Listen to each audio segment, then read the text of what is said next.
bam, zippity bop, boo. Hey, everybody, welcome back to Karandrin Role Playing. My name is Kevin Manus Pennings, also known as Cracked Palantir, and I will be your host and game master for this episode 179 of Brise's Tale, now featuring Extra Mara. She's invisible. Don't worry. Invisible. She's going to be joining the stream. My lovely wife, Karen, and she will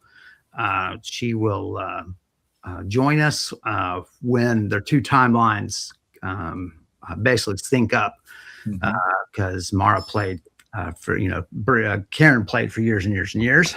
Oh no, this was on. This was on. Interesting. I did not know that. Whoa! Weird. I wonder when it came on. Max, is your light on? Yes. Okay, you seem a little dark. I am too, though. There we go. Say something that I'm not gonna. Please go ahead. We're gonna. Anyway, as always, my good buddy Max is here to play, regardless of Karen's appearance or disappearance. But Max is here to play the lovely paladin Brise. And Max, say hello to our lovely people. Oh, of course. How could I go without saying hello? Yeah, welcome. Hopefully we get to see Mara during this stream. She can hear and see everything that's happening. Yes. So make sure to, but you can't reply. So it's kind of perfect. Yeah, we'll see her probably in the second half of the stream. I will get to all of her replies at once at the end of the stream in a violent fashion, I assure you. So physical. Exactly. It'll be a physical protestation. So it's episode 179. We are letting Brise recover from a very deadly self-inflicted injury from a spell that misfired, and the recovery is required surgery and so on. So we're making this a very slow, careful recovery. In the meantime, however, the powers that be do not stop in Karandrin, and so both good, evil, and indifferent continue to move. And so there are individuals who come in and out of Brise's room at this temple in the Manish city of Elamar, and ask him questions, get updates, give him updates, and that sort of thing. So we were in the middle of such a conversation. This is August 30th. This is where we are. Is that right? Yes. So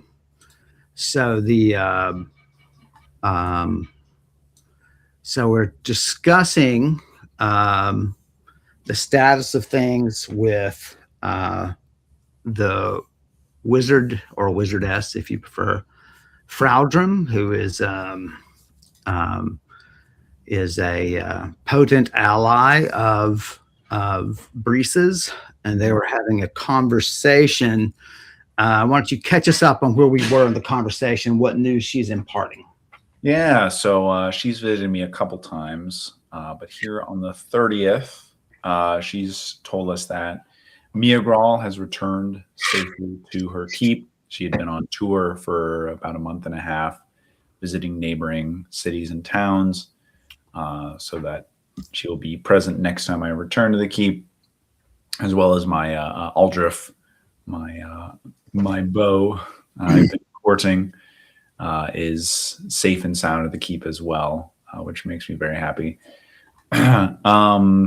We've had, in more important news, we've had a reported looking for. So we've been looking for an artifact called the Nine-Fingered Candle. That's what it was. Nine-Fingered Candle, which is a kind of crown that goes on your head, capable of summoning a cloud of malevolent fae that can just slaughter the residents of a city.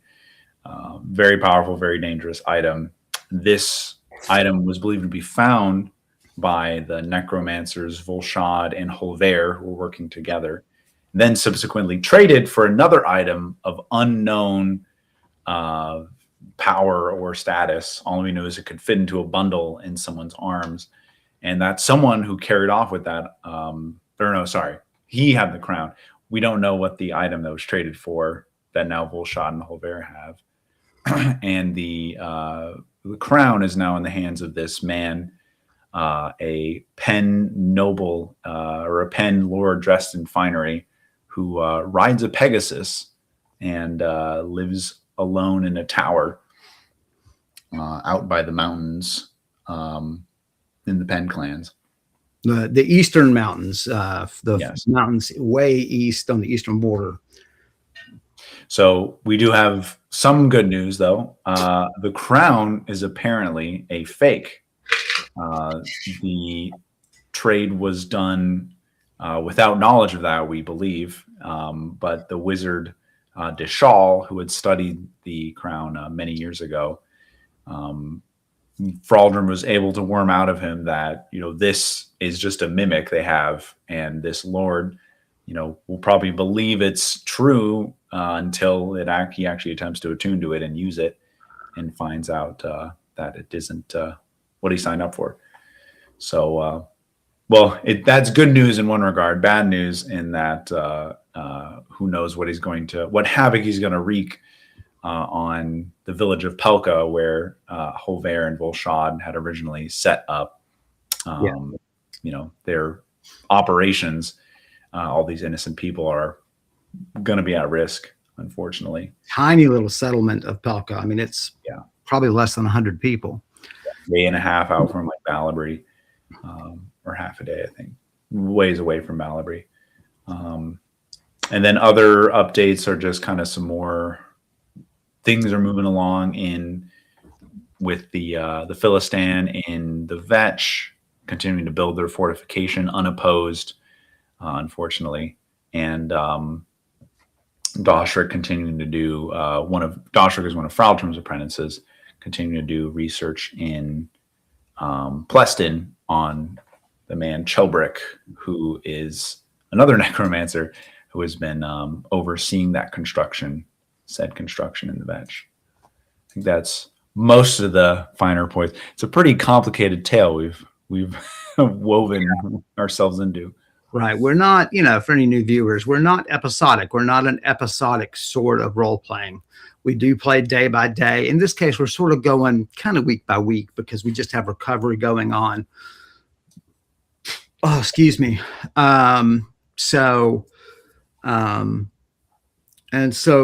there's not sort of there's not even really a campaign. They're just tasks put before us, and the player decides, what's in their best interest to pursue. And that winds up with lots of irons in the fire and so on, but it feels very organic. It feels like a moving, living world. So I hope. And that's the difference in Karandrin and a lot of other games. And it's the way I prefer to play, quite simply. Oh, we have some chats. Who's chatting with us? Obi-Wan, listen, you turds. Uh-oh. Obi-Wan's already mad at us. That's not good. Quinn is making fun of the Pegasi, but so that is where we are, and you guys are discussing. You guys have discussed. They taste like bald eagle, Quinn. Pegasus wings taste like sweet bald eagle. They only taste like buffalo wings if you have Pegasus sauce on them. That's so confusing.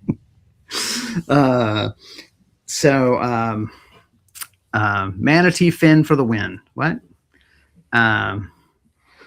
Yes, I do have my cat joining me for the stream. Azrael is right. Been resting behind me this whole time. Right. So let me actually update this guy here. So in talking with Fraldrin, I did want to mention if she's made contact with Garathu, or if we know anyone who could reach out to the dragon, the benevolent dragon Garathu, to warn them of the danger they are in.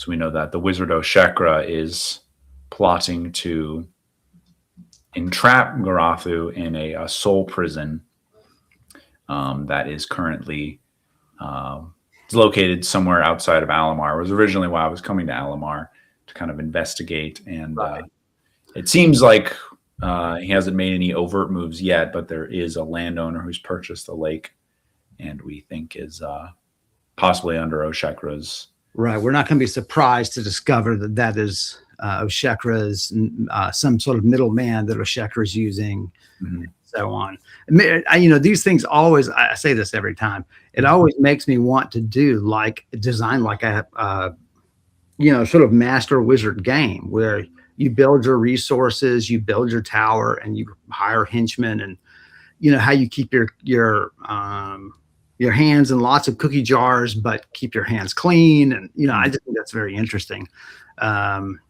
You want a tower, if you want to add things to your tower, you're not an architect. You have to hire people, but how do you keep them quiet? It's, I don't know. All that's very interesting. Make it look as evil as possible. Exactly. Could you make that claw sharper? I don't care for it. And more red, not so blue. It's like, this is an OSHA violation. I know. That's why I chose the color. So yeah, I asked her just about if anyone's been able to make contact with Garathu, or if we know where they are.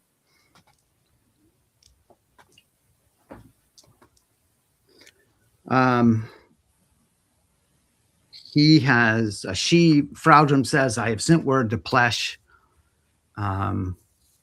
Plesh hopefully can communicate with Dinamimru.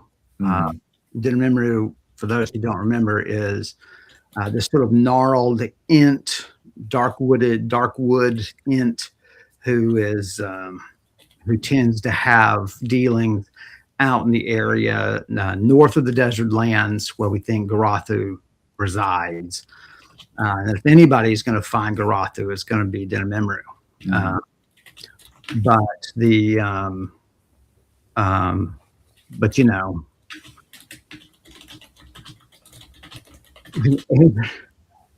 The Adrian Veit method to earn your workers' loyalty. Quinn, I don't know what that is.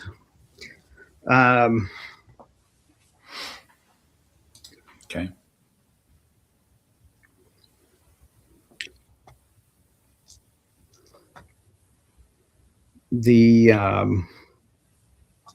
But so, they're waiting on word to send, for Dinamimru to have reached him.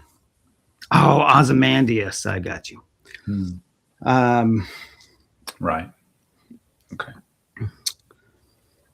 What other points because she's largely done, what other points do you need to make? The only other thing I'll mention is Kralum is, continuing to express interest in me, growing bolder in some of his attacks.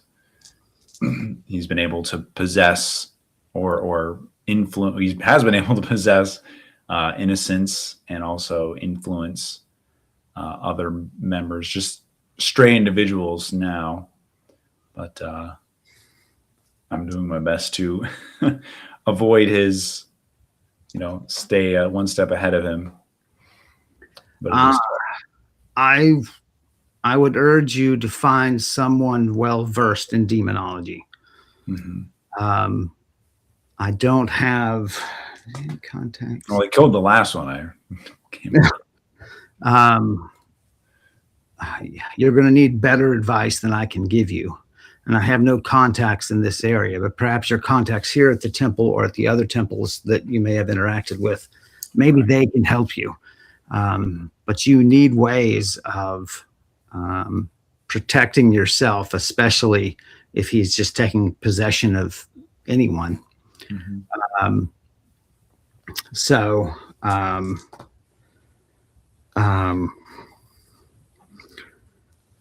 Anything else you guys need to cover? No, I think that's the other points I wanted to bring up. Go ahead. I'll leave, and saying, I hope Mia Girl's not offended by my long stay away from the keep, her Orathine. I want to get back on my feet and be in service to the lady as soon as possible. I have seen to it that such matters are handled. I've told them that, we must keep an eye on a Shekra. You're already in the area. You have to recover anyway. So I do expect you, when your recovery is finished, to venture southwards and find the lake and report on what there is to report on. Okay. And you've already reported to Fraudrum what the Temple of Astalon. Right. I'm relaying what the temple has observed. Because they're observing some structures being built. What was it that they're observing, like stones being placed at, around the lake. Perhaps, not that they're building a wall, but something larger, potentially. Unclear what the purpose is.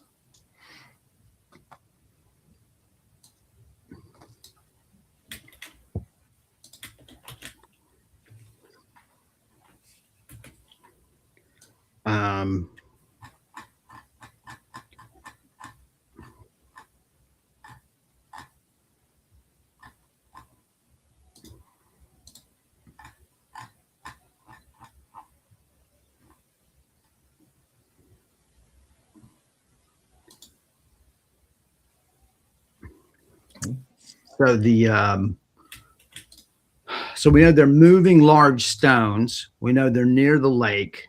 Yes. We just don't know what they are. And the paladins who are watching the area are not willing to press their luck and try to examine them. Right. They don't know the danger, that Oshak represents.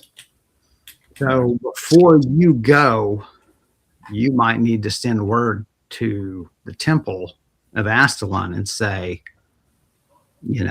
I am going to be venturing there to try to gather more information, but I won't, if I'm caught, I'm not going to mention the temples, right? Because they're going to be watching that whole area. You can't have the paladins try to stop you. Yeah, that's true. Hopefully they'll let me go, because I was the one who caused them all that trouble all those months ago. Well, what trouble did you really cause them? The fact of the demon caused a stir, I guess, maybe not trouble. Yeah. Yeah. Okay. So just keep that in mind, because you don't want them to interfere with your mission. Right.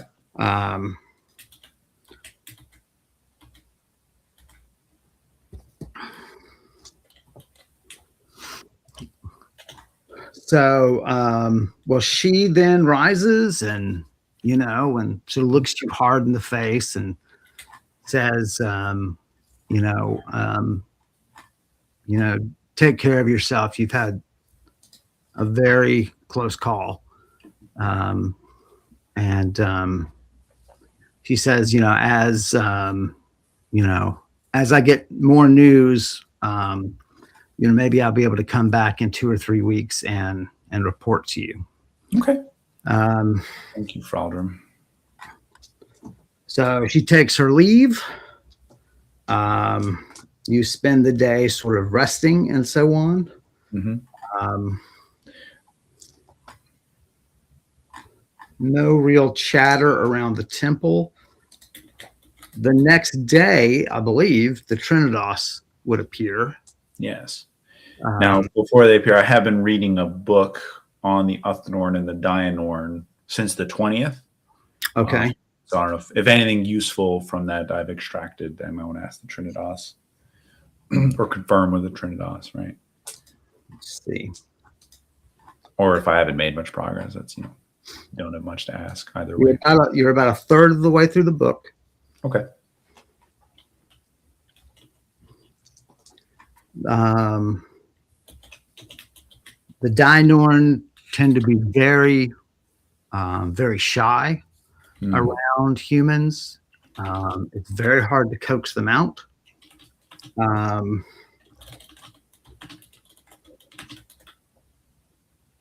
The Uthnorn tend to be openly hostile. Okay.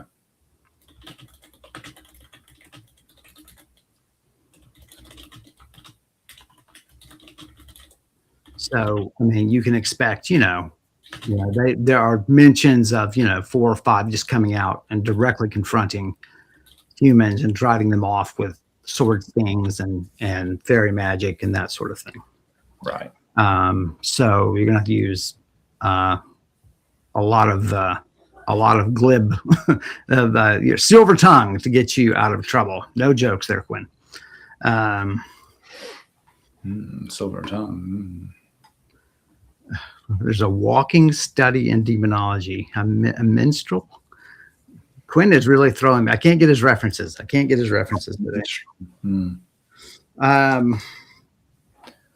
That may be my fault, Quinn. Must be. I'm a little foggy today. I got. We need a bigger baseball mitt. That's right. So the Trinidos appear. They have a knack of appearing when when no humans are around. Dang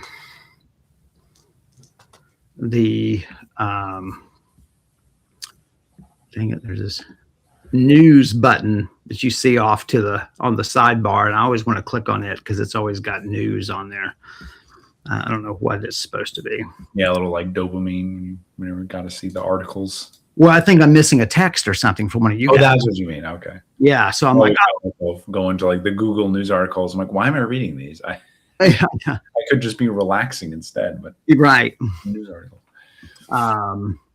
So the Trinidos, the flower people open a portal, and one of them sort of floats out. There are Trinidos on their shoulders, on its shoulder. Mm-hmm. They alight sort of across your knees and speak in that choral voice that they have, which is sort of strangely booming but quiet. And they say, "Daughter of man, how do you heal? Are you coming along well?" Yeah, I wish it would be faster, but I can't complain. As impatient as I am, I recognize that I came very close to death. Yeah.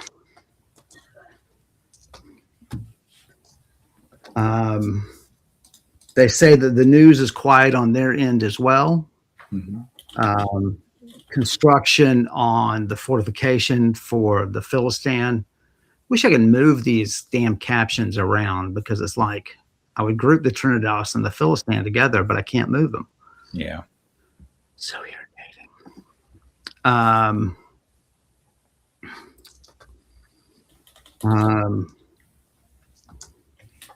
Tradesmen continue to come and go. It's clear that the Philistine either hide their true natures by wearing heavy robes to direct construction, or they disappear altogether when the tradesmen are there.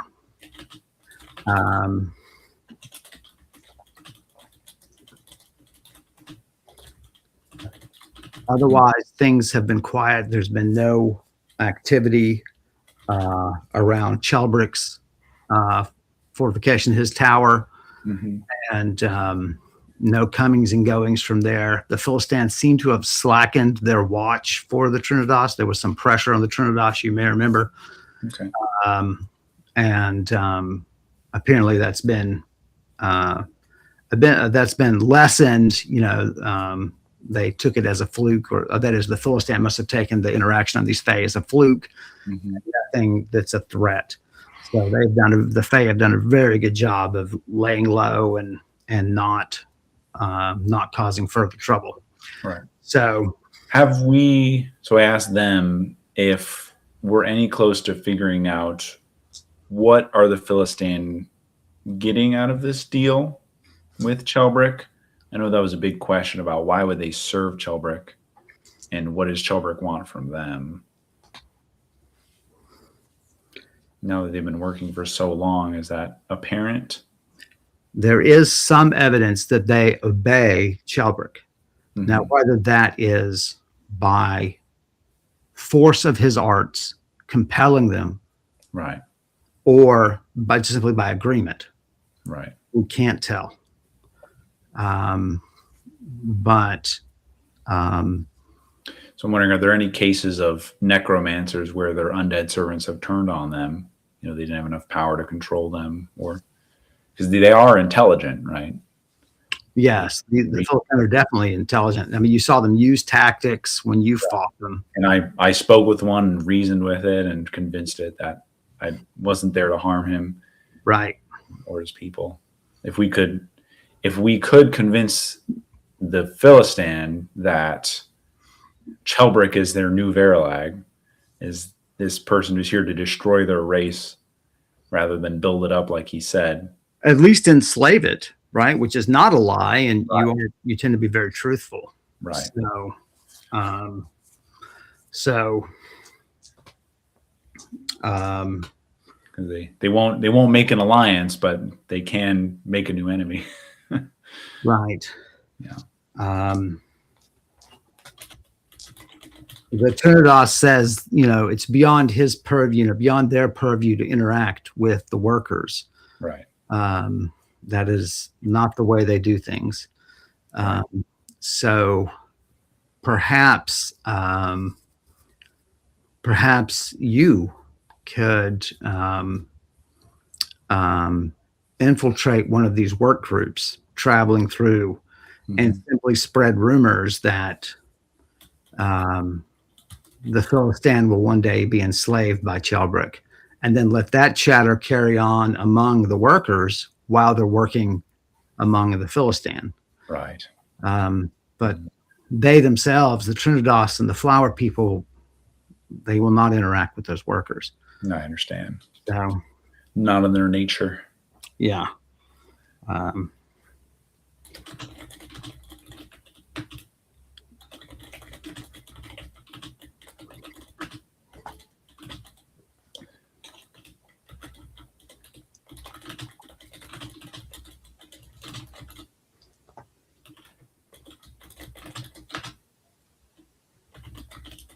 Okay. So he returned.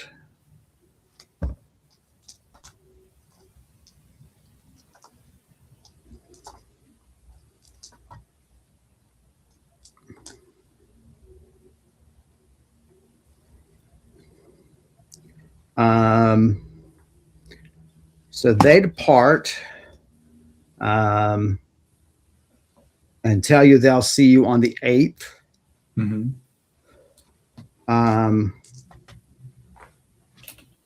That week you have quite a setback. You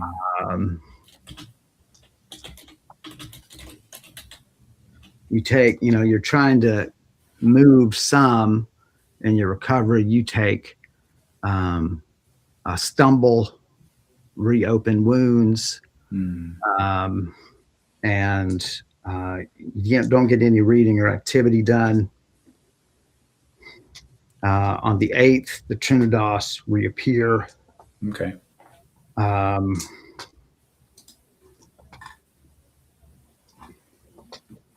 Did you want to verify what the book said about the Dynorn and the Uthnorn with them? Or is it?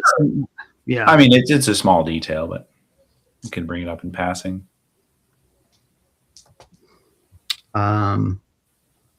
They don't know that it speaks to all Uthnorn and Dynorn. They would mistrust a work of man to speak so broadly. By the same time, you could find those groups that do act that way. Construction continues. They have, occasionally they'll send spies. The Trinidas will send spies in. We're on the 8th now, I should say, September 8th.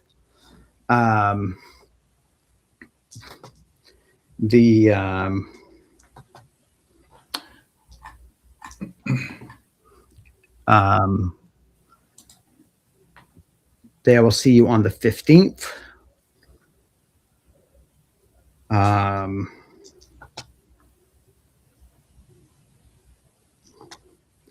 On the 15th, the Trinidos return. You have made remarkable strides in your healing. You are 3/4 of the way through the book on the Uthnorn and the Dynorn. Okay.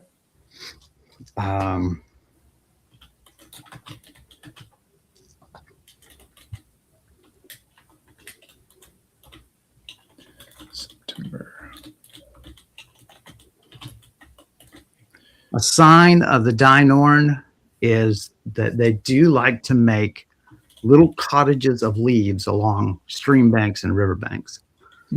It will be arched leaves as a little roof, and always at the front there will be a white flower that grows along the riverbank. So whenever you see sort of that odd arrangement, you know at least they were there. Right. The settlements are temporary, although they can come back to reuse them. The Uthnorn are tree dwelling.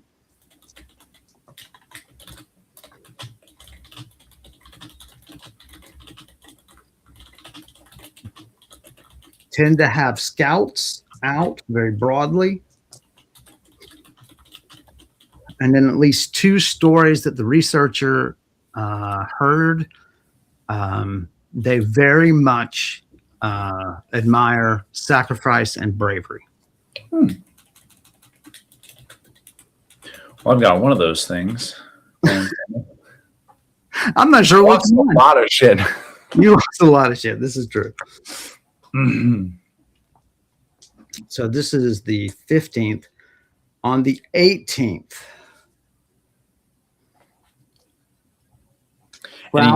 Any notes from Aldrich? Just out of curiosity, want to make sure he doesn't come down here, take a risky journey to come visit me.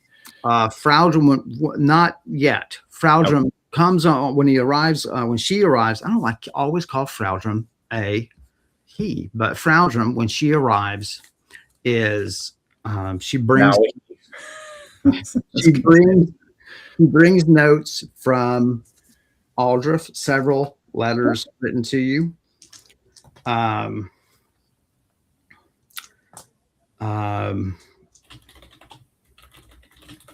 And so here is a lot of news to report.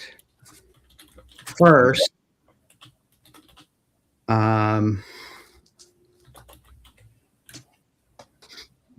is that there's been no word from Plesh or Dinamimdru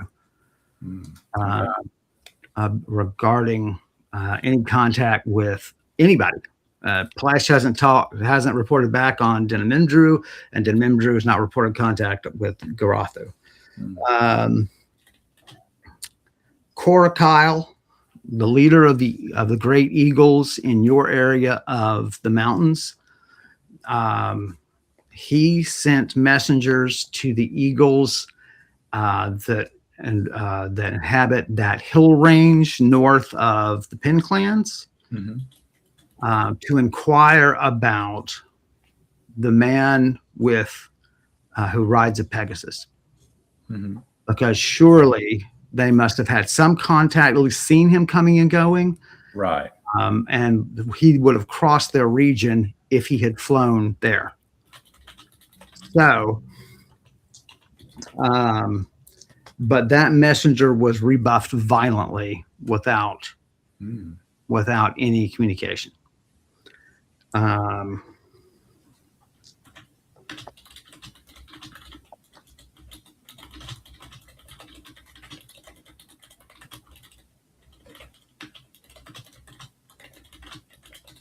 Violently rebuffed by the clan. He went by the Eagle clan, because they're kind of sketchy. They are not nice and warm great eagles.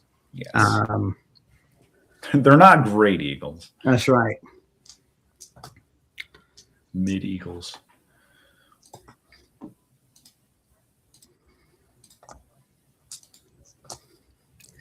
A caravan, in terms of Algrit, a caravan entered Algrit's territory.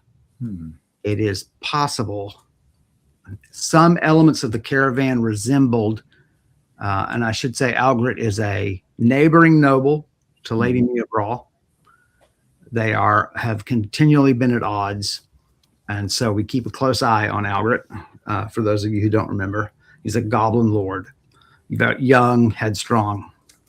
But the caravan, some of the description of the caravan matched the band of wagons that left Pelka, led by Holver and Bolsha.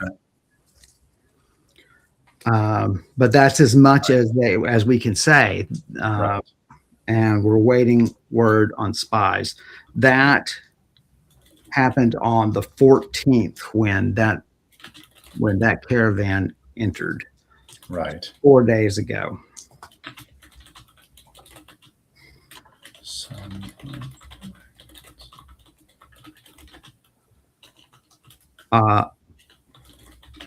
Holver has returned periodically to Pelka alone and carried on administrative duties.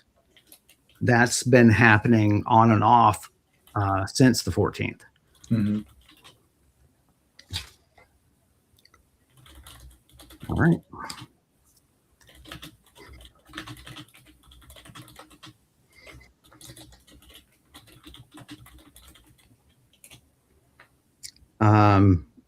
Which day was this that Fraldrin visited? I didn't catch that. This is the 18th. The 18th, okay. So we've got about 3 weeks to go, and then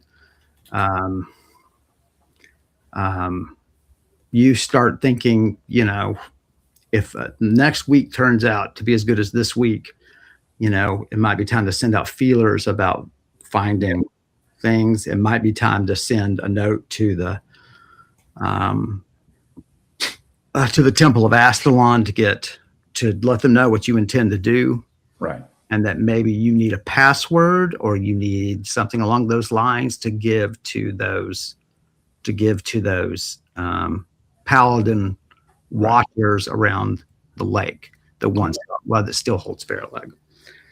So we're at 9:18.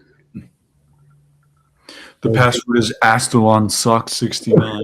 Exactly. Terrible password. 9:22. The Trinidas show up in the morning. Okay.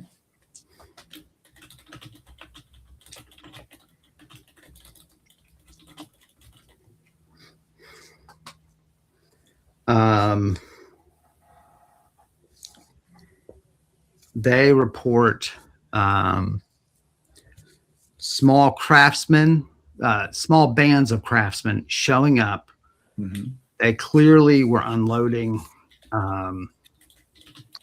amounts of gold and silver, not coins. Ingots. Small ingots. And from your experience, because your parents, was it, or your grandparents worked on finishings for luxury craft, right? My grandparents, yeah. Yeah. So your thought is at least some of the rooms in the interior just must be finished, and they are really making them sort of royal. Right. They're putting, they're gilding things and that sort of thing. We knew Shelbrick was well connected and wealthy, and this just proves that. Well, what's interesting is it may show that there's a Philistine leader who feels that they deserve that treatment. True. Okay. And that could be useful to pit two leaders against each other, Shelbrick and this other guy. Right. If they think they're being limited by Shelbrick. Right. Or girl or them. So do you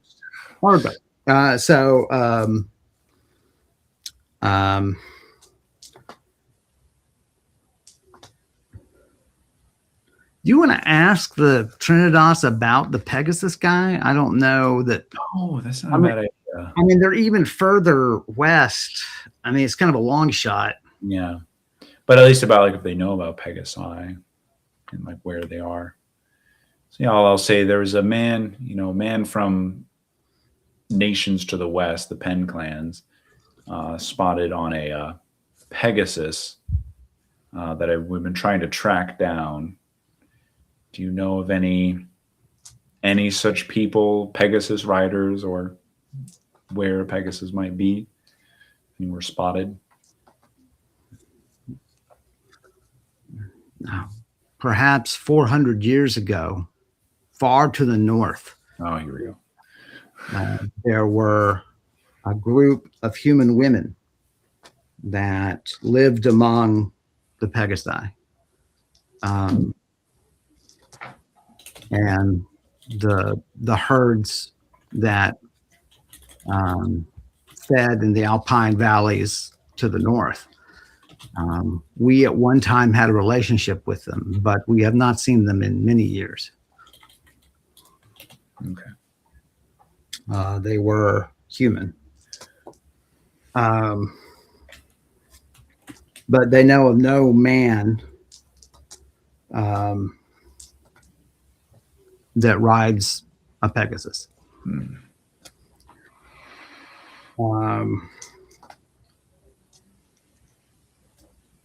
Right. All right. So that's the 15th. The 22nd. 21st. Right. 22nd. And next week, oh, and you return letters. We'll say that you send letters back with Frowdrum. Yeah. Yeah. She putters about in town, makes old contacts, and gives you some hours to write to Frowdrum and answer. Write to Aldruf. And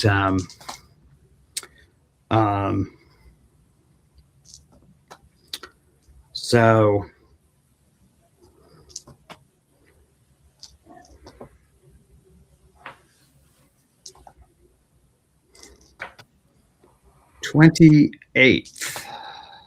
Okay.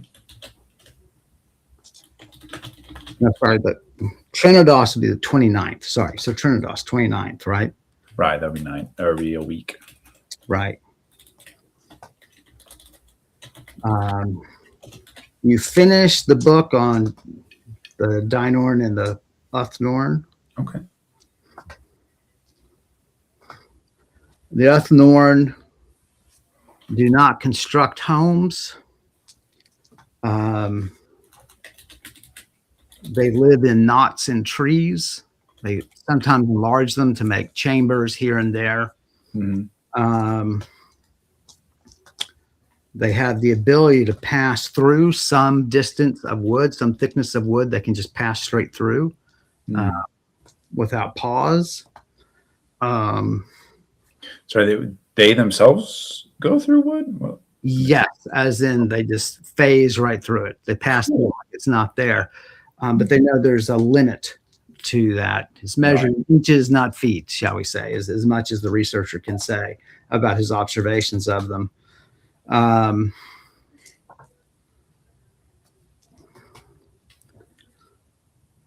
Dynorn are rumored to have relationships with freshwater merfolk.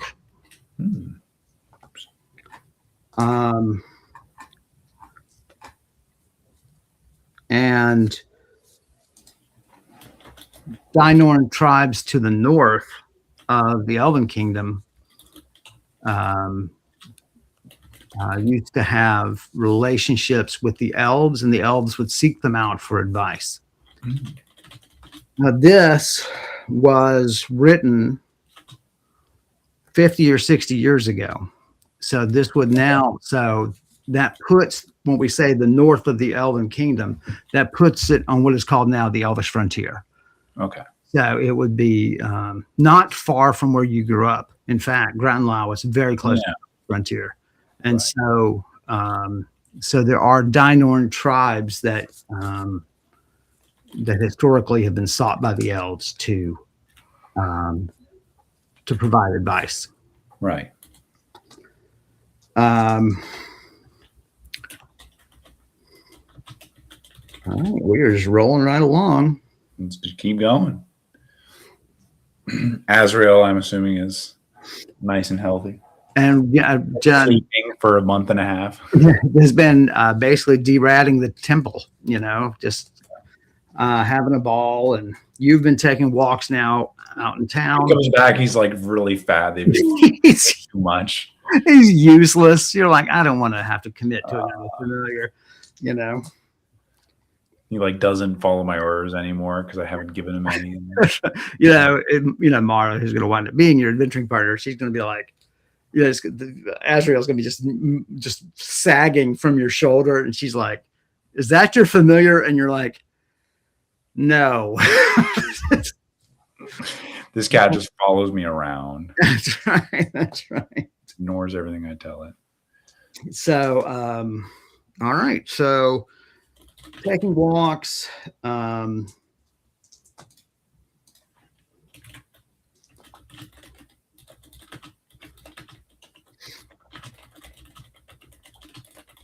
And some storms that pass through the area. At some point, I'm gonna get a schedule of festivals down for each religion, and that'll be fun because it'll be kind of a fun part of the world that you can just. Here's a day where your character is going to just take the day off and get drunk and eat good food and dance and sing. Right.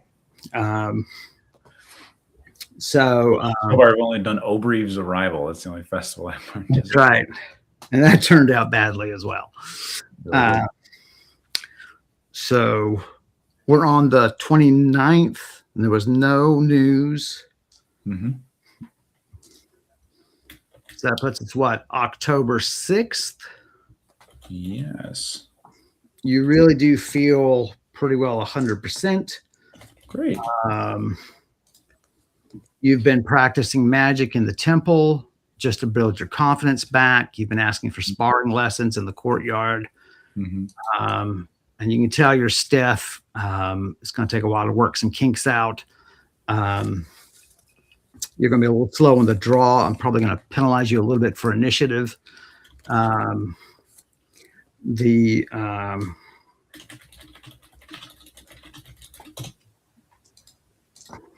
going to give yourself another week at the insistence of the temple. You send word to the Temple of Astalon asking for some sort of sign or password or something to get by the paladins that are watching the lake. Right. You then send out notices for an adventuring partner. Mm-hmm. Specifically named Mara. I just have a good feeling. Right. I've always liked that name. I've named all my dogs that. That's going to get confusing. Yeah, it is. Not you, Mara. So October 6th, we have another meeting with the Trinidas.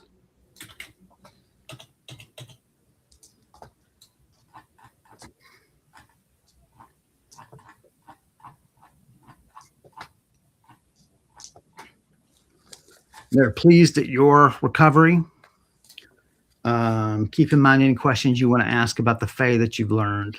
Mm-hmm.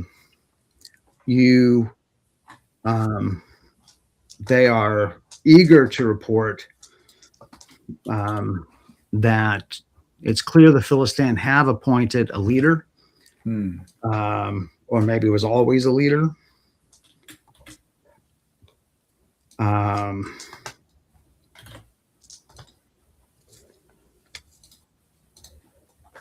A male Philistine named Chunra, Chunra.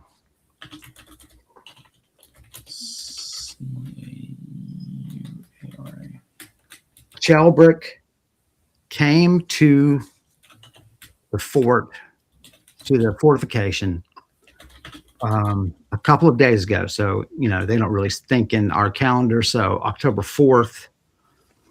And he was attempting to have his apprentices mount these ruined posts, like small obelisks about 8 feet high, have them mount them in corners of the open space in front of the fortification. And there was an open argument between Chunra and Chelbrick.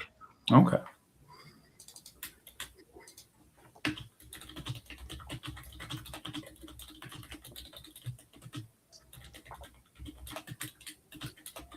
Chelbrick actually backed down and had these not really columns, but these small obelisks removed. Okay. But from Chelbrick's demeanor, not that the Fae are any experts on such, reading, humanoid faces, but clearly he does not consider this fight over. Did he make a face like this? Or It's just like, like this?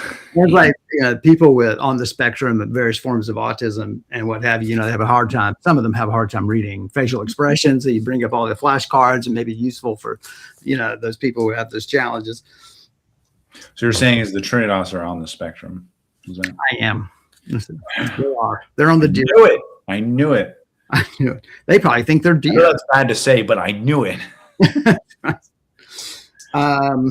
So yeah, you've got, so you got notices out on various pubs and taverns and not for venturing.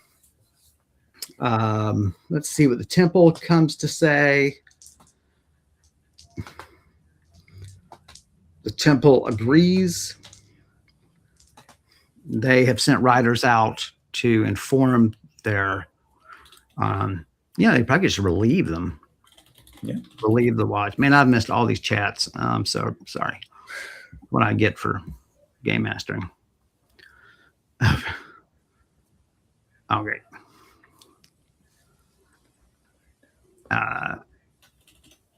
Good Lord. Quinn's reference is really obscure. He's been on fire tonight. Yeah. Neuron firing.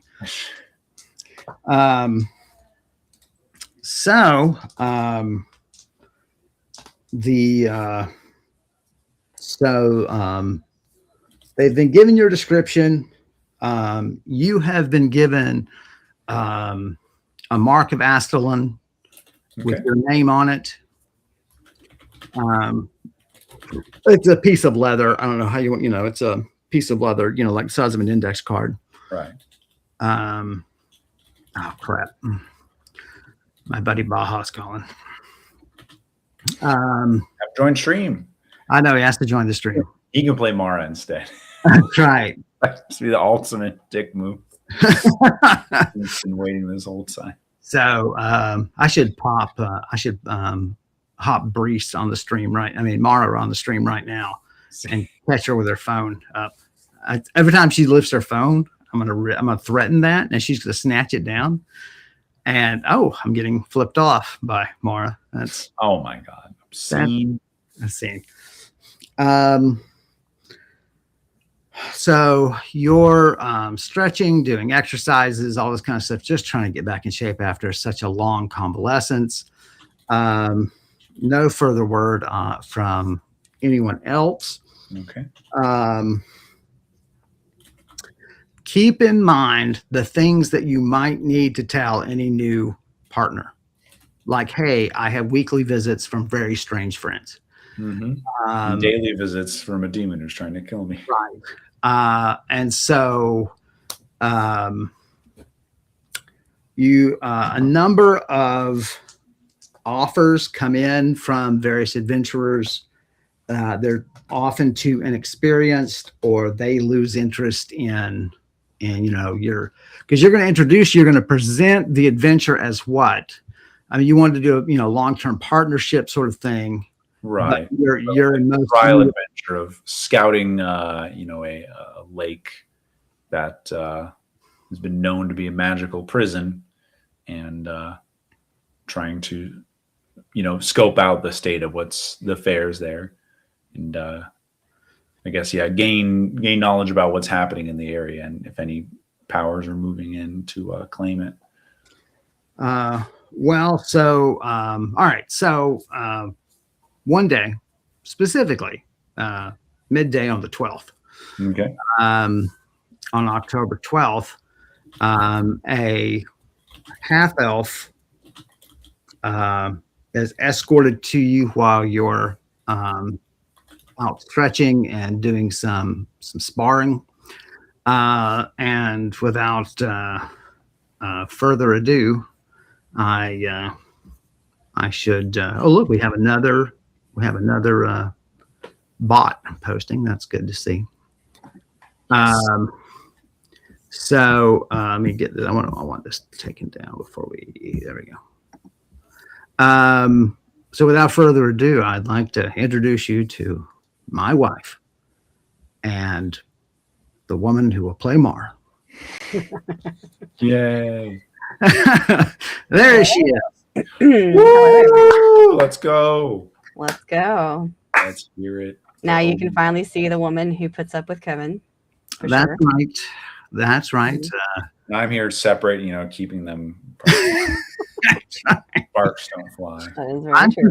I'm concerned you're on top of my wife. That's what's bothering I'm me. concerned that you're on top of Max. So I don't know Crazy. what we should be thinking about here. What is the situation? Oh my gosh. Well done, baby. Well done. You're welcome. You're welcome. You see how I am still married to him. That's right. Indeed. So, she approaches. She's well, roll for me, Max. Sure. Let's see how well I like her. That's a 1. 95, actually. Now roll again and add it. Plus 99. Roll again and add it. I can see into her soul. 79. Okay. Alrighty. She carries herself like an athlete. Okay. She is average height for a elf. She's about 6.5 feet high, so she's several inches taller than you. Hazel eyes, about your age, I believe. Where is your character? This could be a problem. Oh, here we go. What is your age? Yeah, about your age. She attractive as you expect an elf to be. She has a target shield on her back, but she's she's in town, so clearly a lot of her weapons are hidden. She's got a leather jerkin on.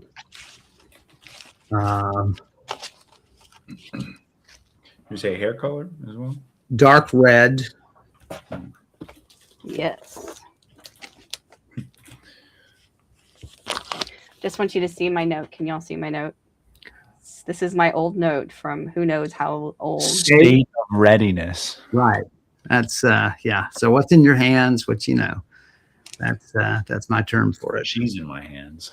Now, whoa, hey. Whoa. Watch it now. You will join me. I think the roles have deemed that. So so she approaches. She nods to you. What other aspects of your description would be apparent, maybe? Yeah, definitely. Carry myself like an athlete. I keep my hair back in a braid. Okay. Or pulled back, behind, so it's always tied up. Let's see.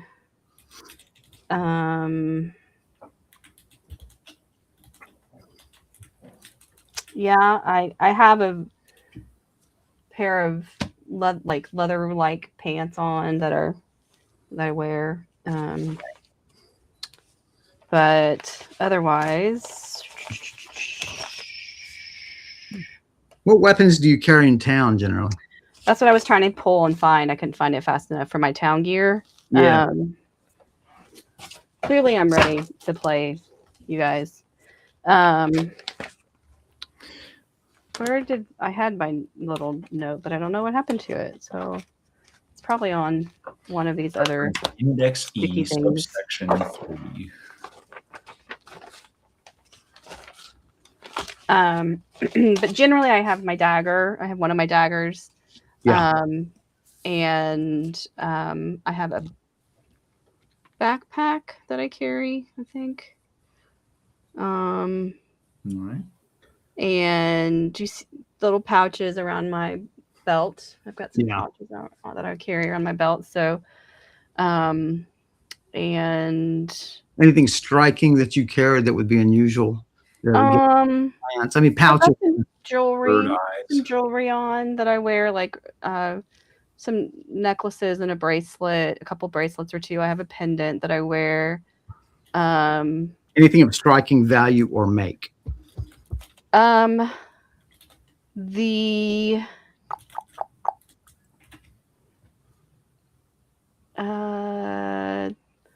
the dagger that I carry might make you think something is interesting about it. I mean, you would only see the hilt. Yeah. So unless it's bejeweled or of unusual material. Yeah, then no. Okay. Because all my other stuff, but town.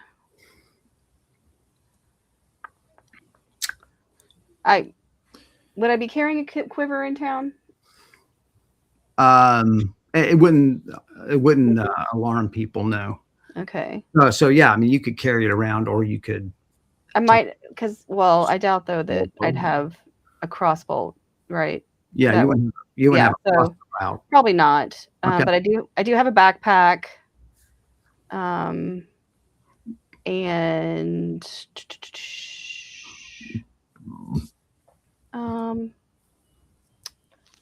yeah, that's really all you're gonna notice about me right now, I think. So you approach, and in Thax, I assume you introduce yourself as Mara, and this strikingly beautiful. I mean, you feel a little. You're almost embarrassed to like look at her full in the face. I mean, she's just. It's hard to just look at her. She's just beautiful. She's average height for a high man. She's a little over 6 feet. Black shoulder length hair, blue eyes. Roll for me, baby. How's you, Max? You roll.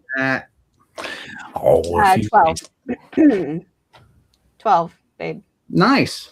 Good job. He's wearing rather uninspiring gear, not of any particular high quality or craft. Are we meeting in the temple? Yeah, temple courtyard. Yeah, I'm escorted into a temple, right? Yeah. Okay. This is the Temple of Oxir, is it not? No, Astalon. Well, no, actually, no, it's the Dwarven Moranin, right? Moranin, right. So this is the larger pantheon, baby, that is in the southern part of this region. And so this is one of it's a god worshipped by all the races, but she's represented as a dwarven female. And it's into this temple that you were escorted, asking for Brise. And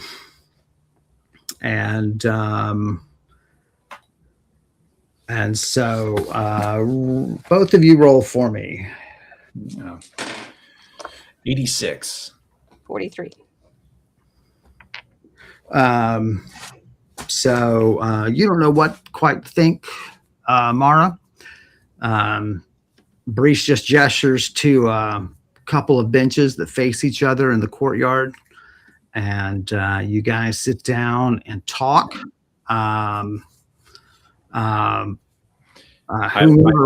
Whoever wants to begin can begin. Yeah.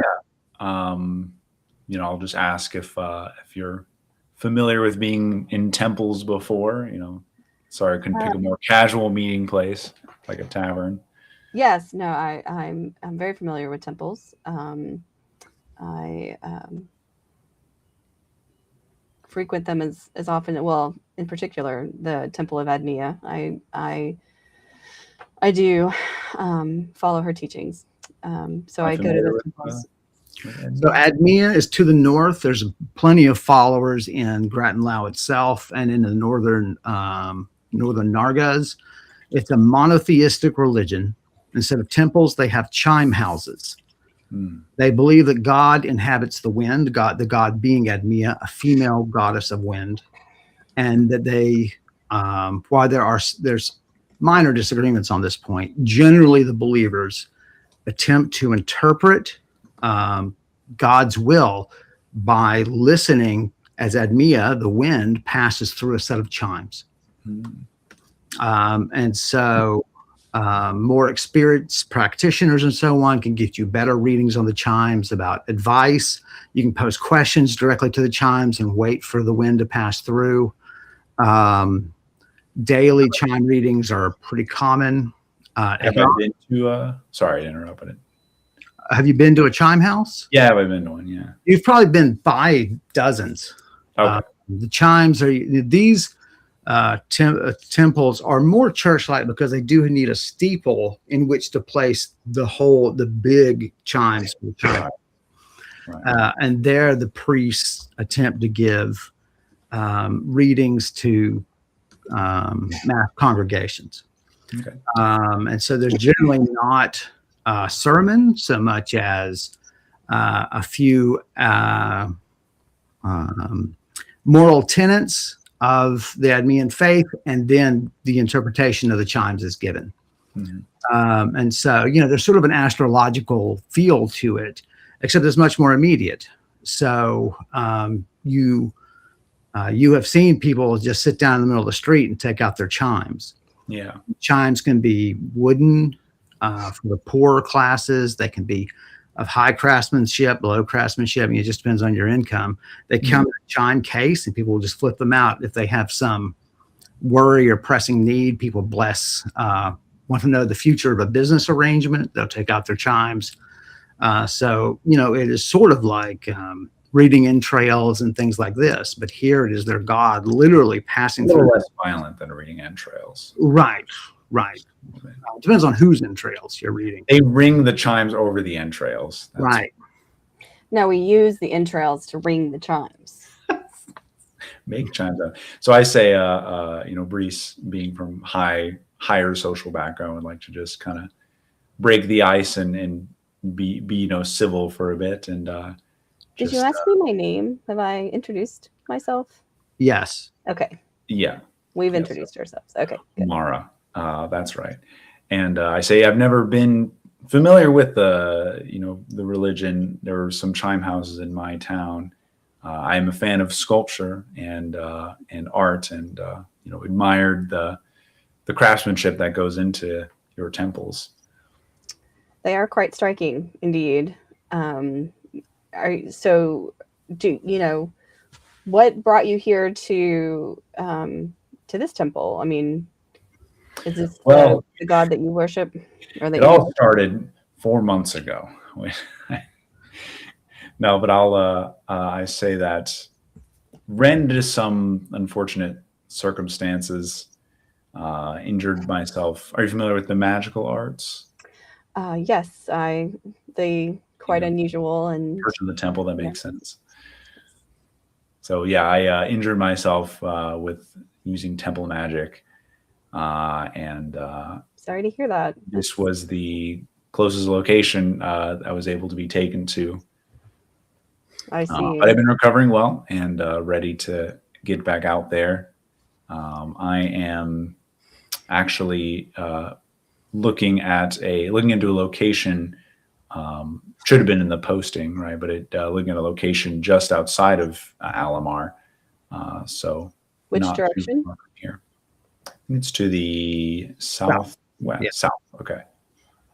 Okay. Interesting. Well,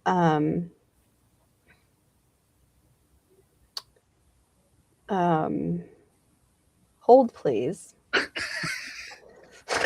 You want to ask more about what he's up to? Well, I'm a little concerned because the direction, as we discussed beforehand, is the wrong direction.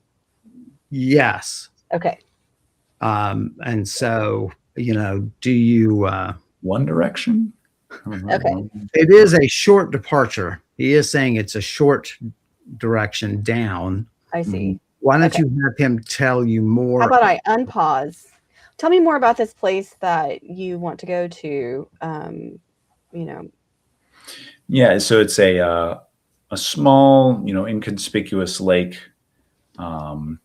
mostly surrounded by farmland and wilderness.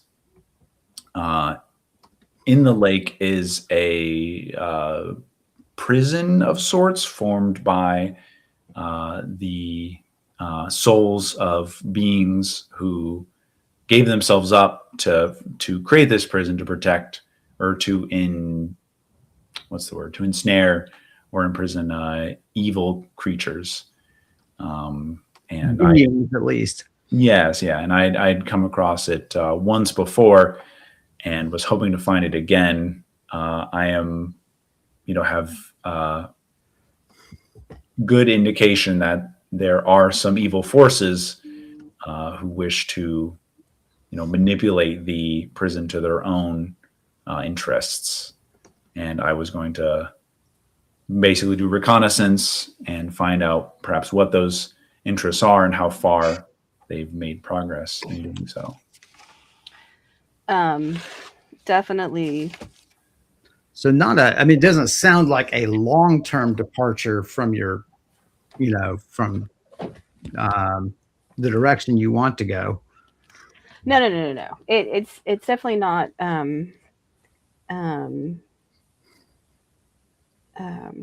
No, it's not a huge departure. No. I couldn't remember if maybe we said if there was just miscommunication between us, and so I tend to in my own magical and enthralling ways. No, I'm kidding. In my own unusual adventures, tend to appreciate and work towards trying to fight against the evil. This is not sounding great. Well, I feel like I'm not being a very good presenter. I too dislike evil and the mosquito. I too, and I do not. I as well, and together, yeah. The more I hear about this Hitler guy, the more I don't like him. In my adventuring in the in my tales and in the different things that I've experienced, that has grown to become more of a place where I'm very concerned about what the demonic can do, and I have been, I do seek out temples to try to find more information about specific demons and how to deal with them, and so roll for me, Max, and then roll for me, baby. 89. 94. Brise leans in very eagerly when you mention interest in combating demons. That's exactly how it looks. What? I'll say that I have an developing nursing an interest as well in demonology and how to overcome their influence in this world and send them back to the worlds they come from. There's under every rock, it seems like there's a trying to pry its way into this world. And Mia has sent me on quite the mission to rid the world of these demonic influences and influencers. And I do not like the way they are on Twitter. We are demonic influencers. I thought he uses Truth Social, but whatever. Go on. I mean, evil social, but it has, yes. And I have seen my share of very scary things. So let's do a because I think there's a natural launching off point here for conversation and tale sharing. Yeah. Right. And obviously we don't want to play that word by word. So I want you guys to both roll. 56. 7. Okay. And I roll want to listen to Brise's tales. and roll again. Maybe this is just Brise's tale. 74. And 65. Okay. So clearly there's some rough edges to knock out in this relationship. But the tales that you share, you clearly both have had encounters with very powerful demons, demons, both of which were trapped, and that then one could be contained. In Mara's case, apparently it could not be contained and it broke free. That was a demon called Elganir. Roll for me, Max. 72. You've come across that in a book or two. You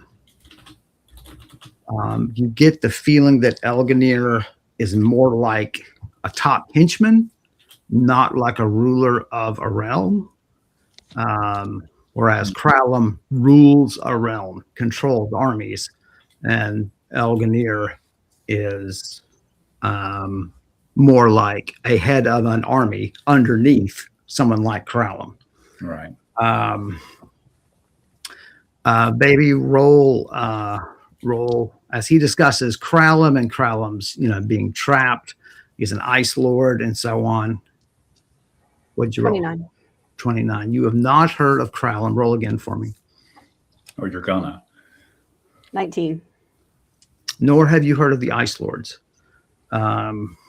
So this is all very interesting to you, and so on. How do you spell Kralum? Krallum. Okay.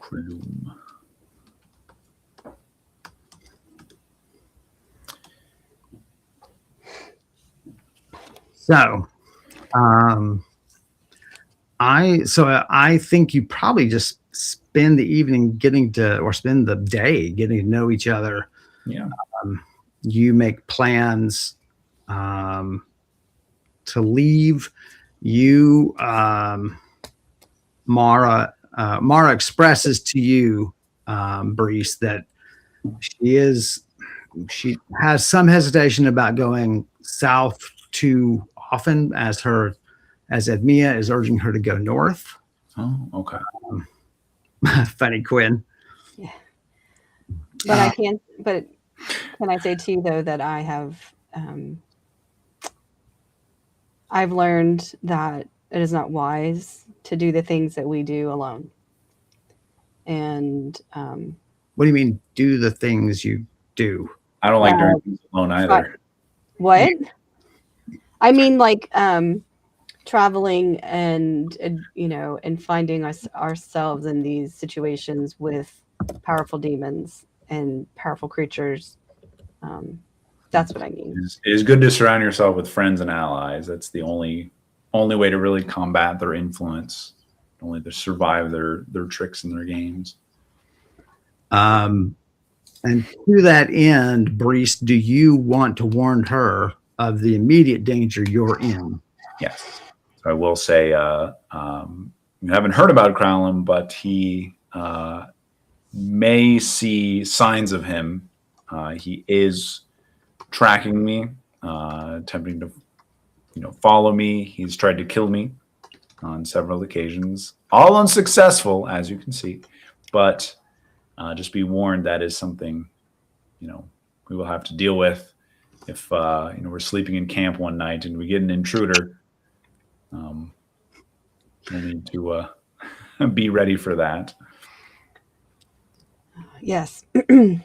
I will be well prepared. All right. All right. Well, let's you guys spend the evening talking. Yeah.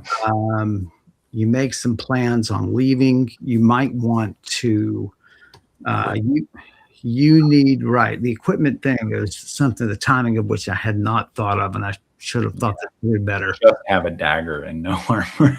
No. You remember, you've got, Well, I got clothes now. I've got, what did she gift me again? I wrote it down.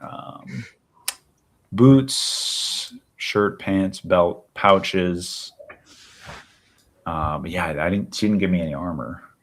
Brise, what is Brise's weapons of choice as Mara is chatting with her and finding out?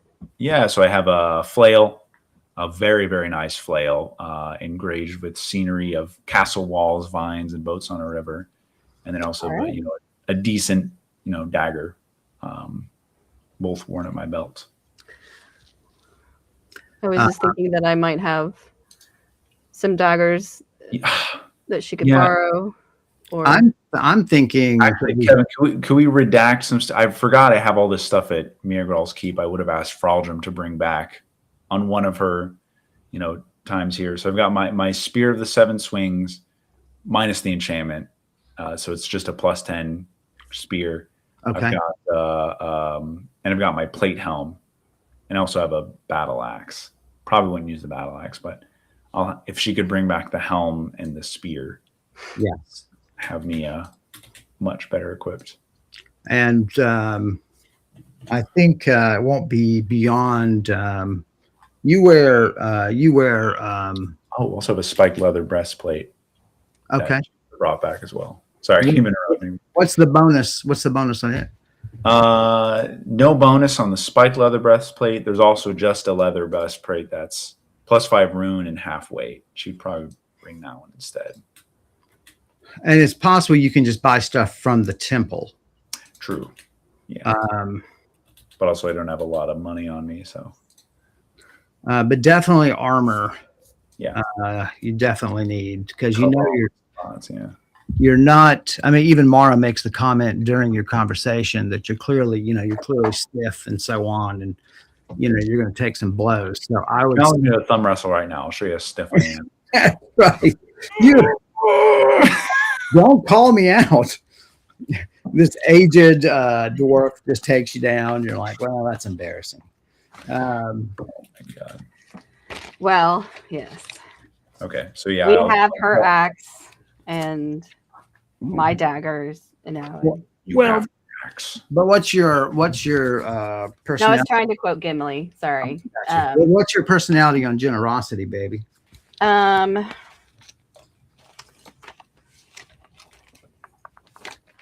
because I'm good on weapons, but so many things. Personality. Well, things have changed her a little bit, so that's why I'm trying to.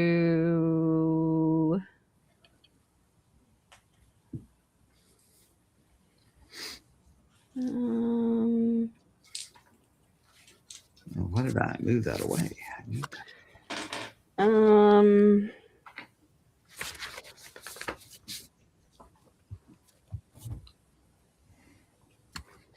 It doesn't say that she wouldn't loan her something,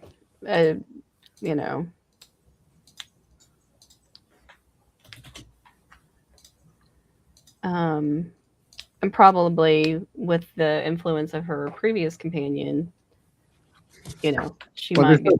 Well, there's no probable, right? We would have made that note in your personality. Well, we have not made that note in my personality. Then it has had no effect on you. Okay. Here's my town gear. Good. Okay. Anything noteworthy that we need to describe to him? That would be. I wear a hooded cloak. Okay.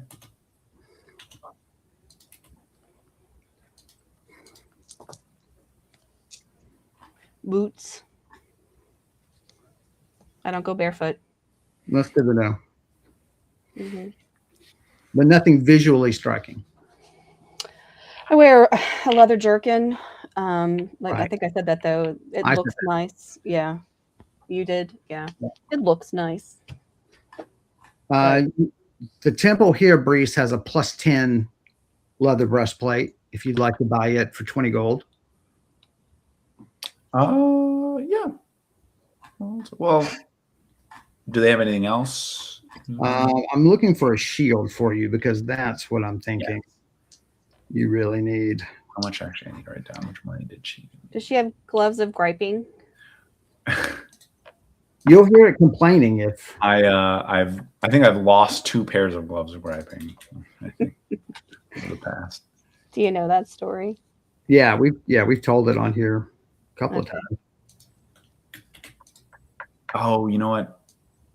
I know I keep saying this, but I also have 500 gold at my quarters at Miagral Keep. Okay, If Fraudrum could have brought that too. that's fine. So now I have 850 gold. I'm rich again.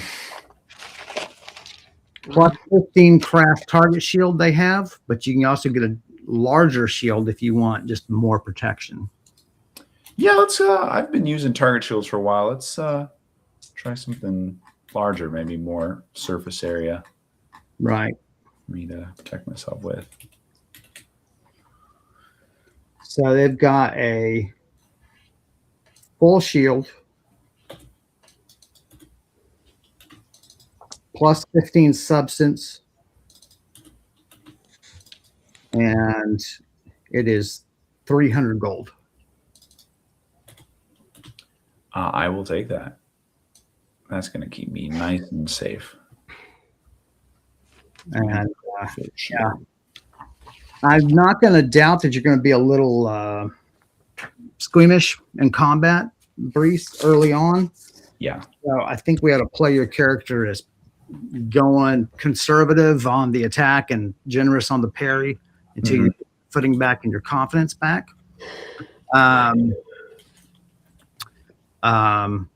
How are you set for food? Assuming I haven't been eating my rations at all, I have. Oh no, I left all my food is gone.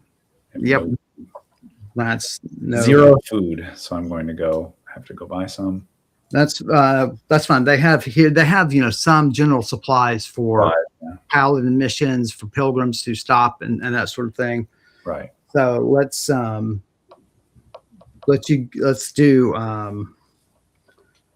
do 90 meals of whey bread.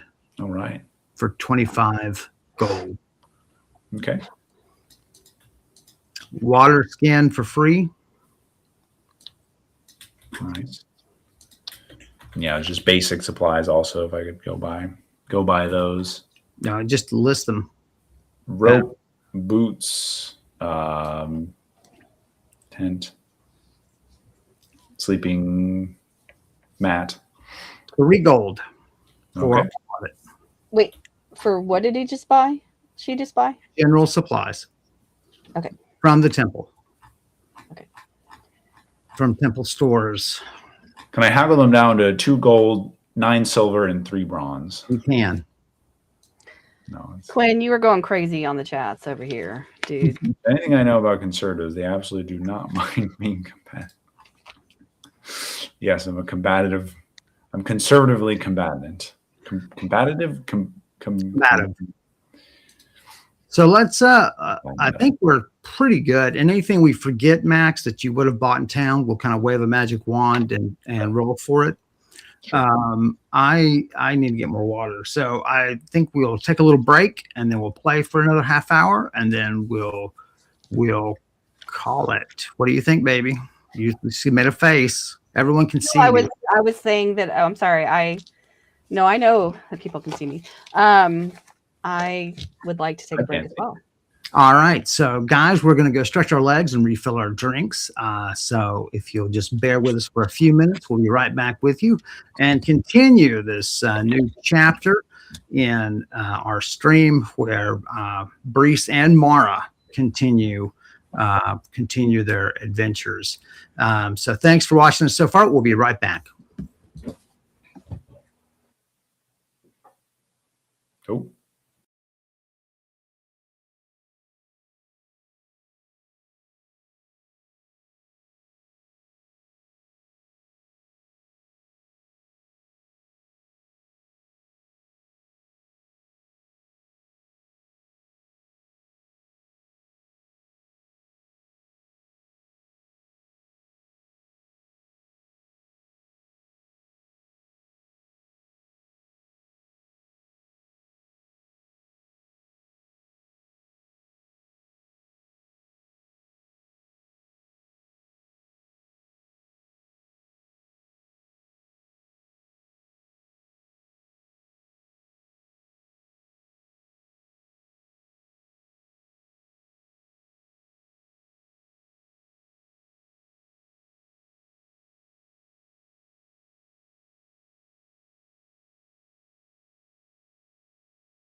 Hello, everybody. Thanks for hanging with us.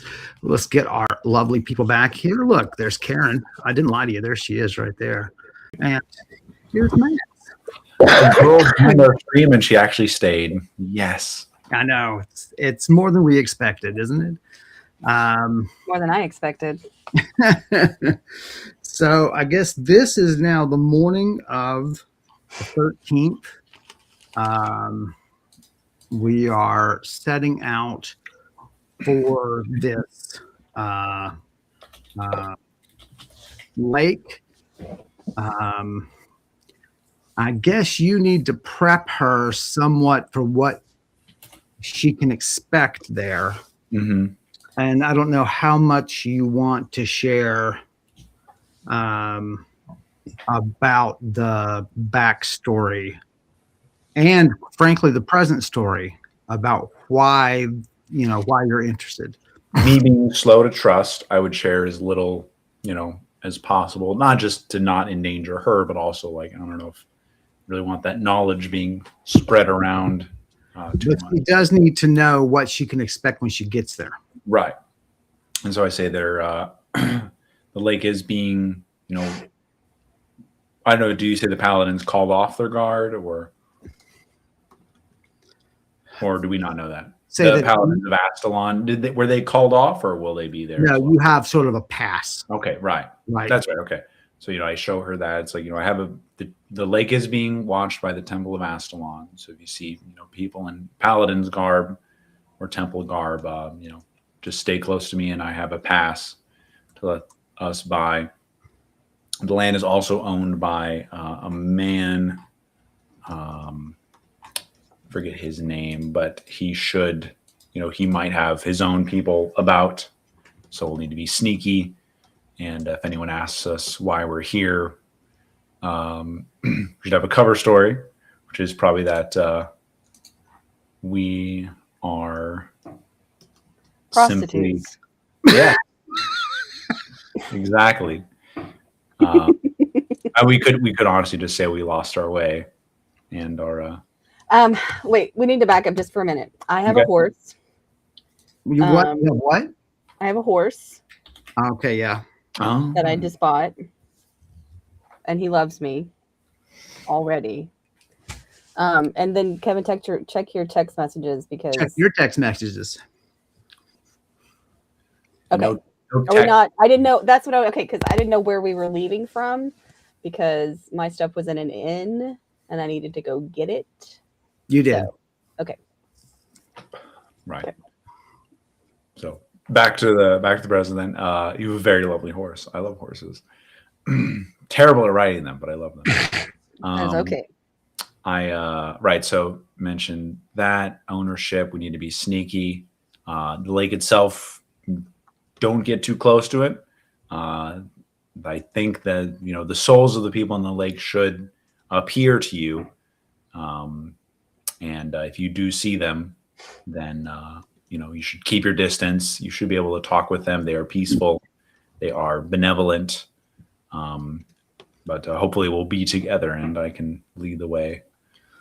I think that's all the details.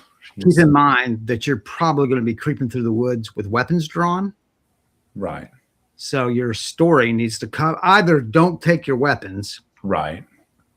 or your cover story needs to cover the fact that you have weapons. Okay. I wonder what that story is going to be, Kevin. Well, I'll just say that we'll just say we saw an ogre in the woods, and we were just on a high alert. But who are you? Like that's going to be part of the story. Right. I mean, you're not prostitutes because you're armed to the teeth. And honestly, who's going to pay any money? But We're going to have to pay people ourselves. That's right. And so, I mean, just take that into account. It's the morning, though, right? It's morning. Yeah. Yeah. Okay. I mean, I guess our story depends on who we run into, because if it's just regular regular people, we'll just say, you don't care about them. You can Right. just say, you can say, we saw an ogre and want to slay it before it harms anyone, and they'll run off. That'll be great.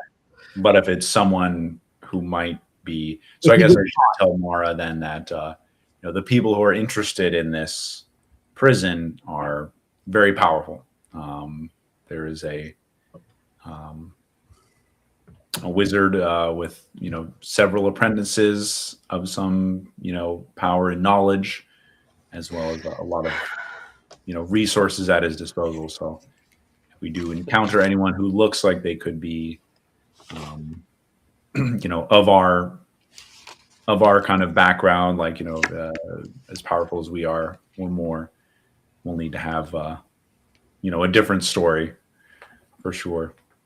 And what should that story be?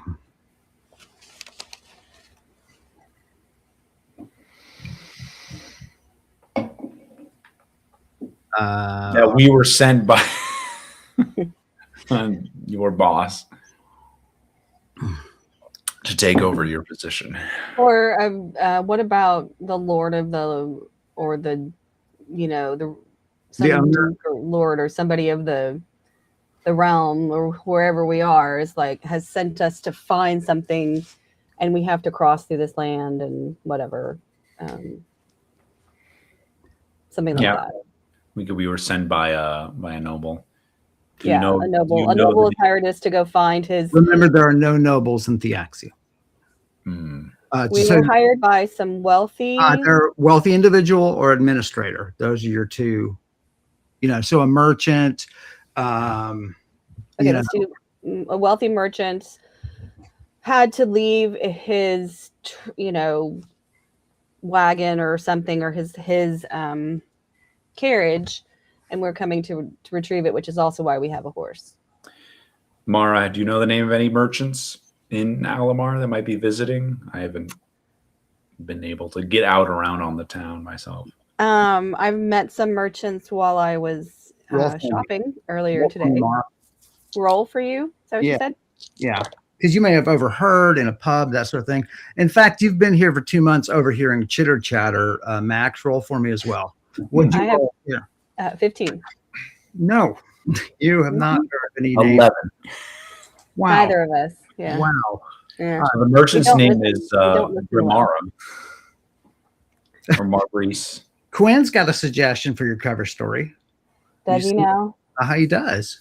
I'm sure he does. Well, I'm sure if we run into anyone, they might not be locals either.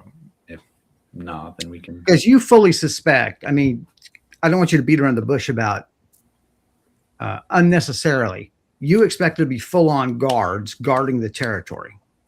Well, I don't know. Actually, I mean, didn't you say that before? What were they called?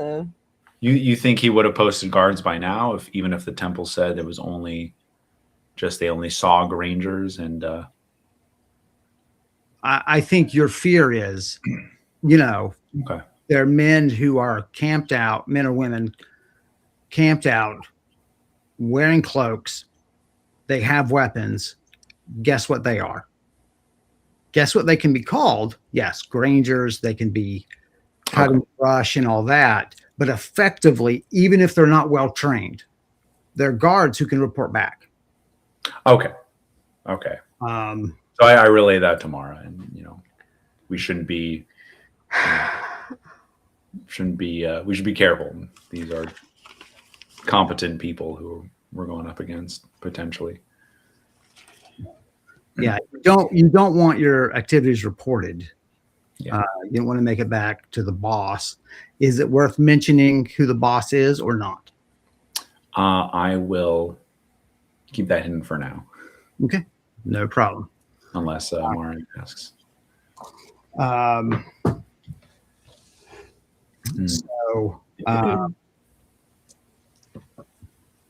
So you guys, just walking her horse, headed down the Old Coast Road, and then you're going to cut in, or do you want to cut to the wharves, take the boat, and see if you can find your way through the woods as you did last time? How well do I remember the route through the woods, like details? Remember there was a couple farmhouses I passed. Not great. Okay. Yeah, you feel there's a better shot of going up down the Old Coast Road. Okay. She tells you that once they clear town, she needs to stop and pray to Edmia. Okay. You guys clear town without incident. Could I also add I bought a hooded cloak so Yes. I can hide my face from these Add it on there. Yeah. If you need weights for anything, you could email me that list and I'll email you back some weights.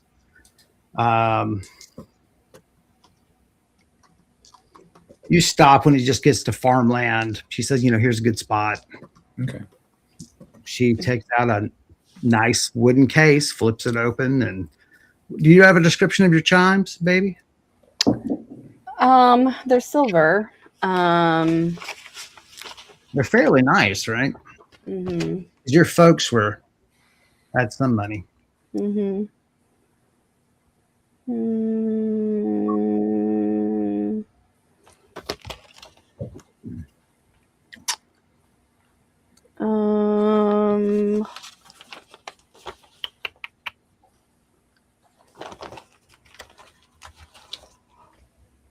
Hold on, just one sec. She's rummaging around for her chimes. Yeah, these important chimes that are vital to her. She can't- Oh, chimes.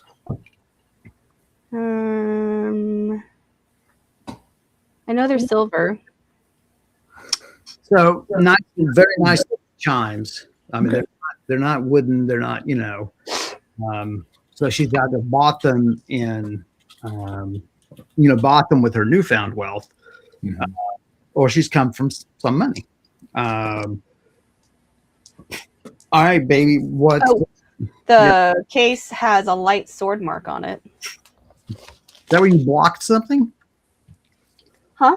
How did it get the sword mark on it? Oh, it's probably. Hey, it's too Yeah, long. I'll show you how. It's I been mean, too long. I We mean, haven't played in, Mara's character, Karen, has not played in a dozen years. So a lot of no, that's not true.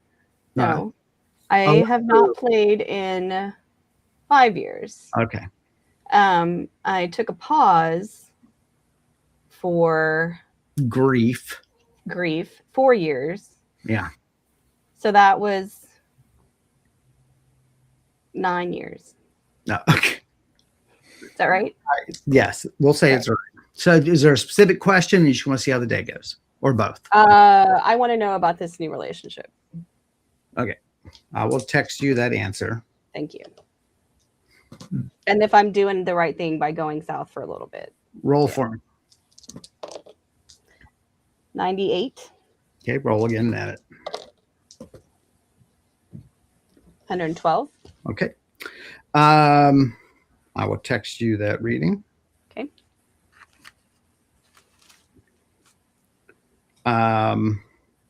So she stands. She's putting things away. Look on her face is kind of disappointed.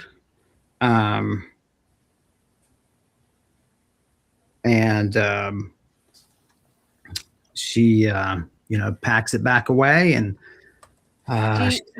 she says sort of despondently, we can continue. All right. Now that you're on the road, what is your state of readiness? What do you want in your hands? I'm gonna have my flail and my shield. I forget, flail is one-handed or two-handed? Two-handed. Oh, then I'll have my spear and my shield. Okay. Flail at the belt and dagger on the other side. Okay.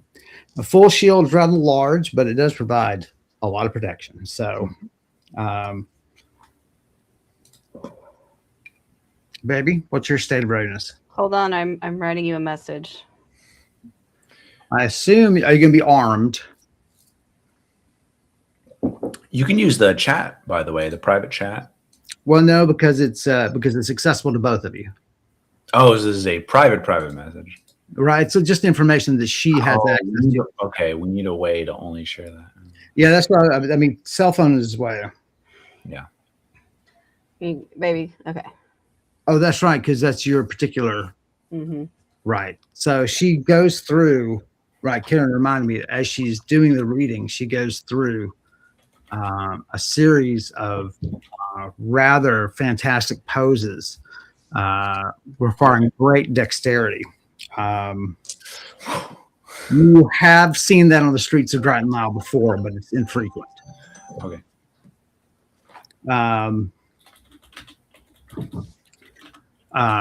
So, hand axe in your hand, baby? Yeah. And a hand on your horse? Let me check my state of readiness. Hold on. What I usually do. Because I have some new things, so I'm not quite.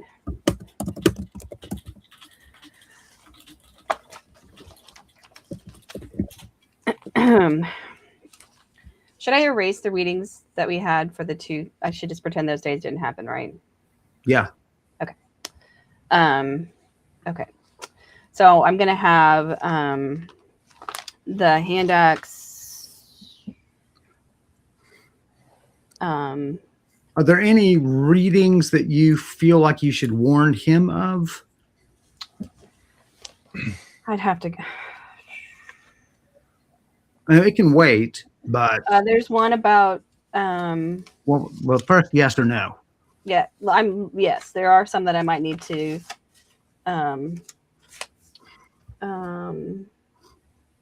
Beware of beautiful women. Okay.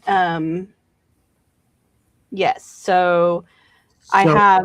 So Yes, we do Admina, have a reading.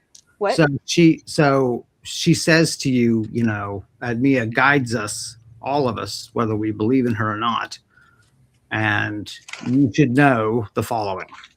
That a recent reading that I had is warning me about a man in red armor, and that this man should be avoided at all costs. So given that we are going into a place that could be guarded, you know, let's just be watchful for someone in red armor. Okay. I will take the counsel of any god. As you should. Damn, Gina. Okay.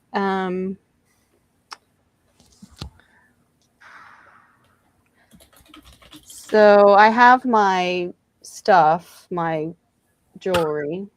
Do you know me to what? Stuff. State of readiness. My jewelry is ready to go. A ring and an amulet. Is that what you mean? I've got. You probably need to read this again. And I've got a ring. I know. An amulet. Yeah, that's what I said. And then I have an anklet. That I don't recall. Okay. You can text me that. Here, why don't I just do this? Oh, you're gonna take a picture? Yeah. All right. So, but in your hand, what's in your hands? Yeah. Hand axe. Let's say that. I'm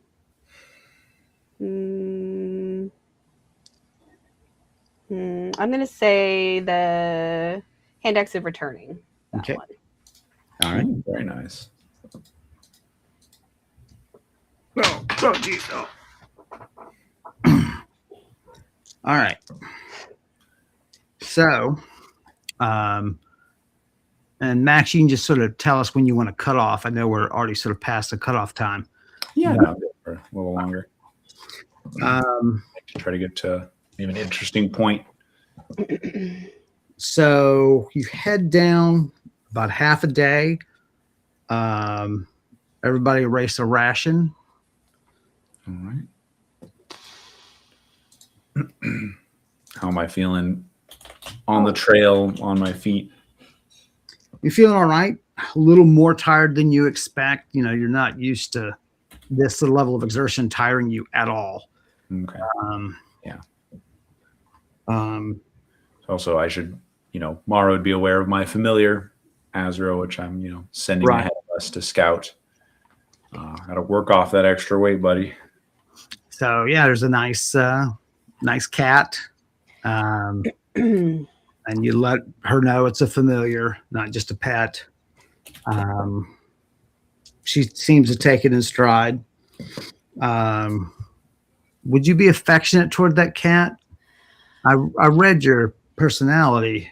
Yeah. Well, and then Kind of. my Yes and no. we had cats on our farm. Right. I Um, read that part. well, I'm telling. Okay. not- I mean, not right now because I think just like okay, It would take time. good for you. Yeah. So. You.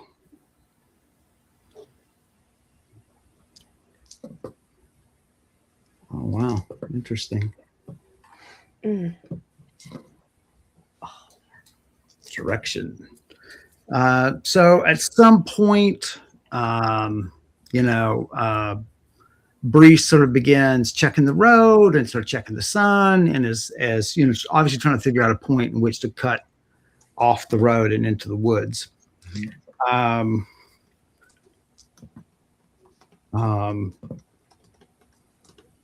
I was going to roll direction. What direction? As you guys turn into the woods, there is something catches both your eyes up in the sky, tremendous distance. It's almost due north of where you are now.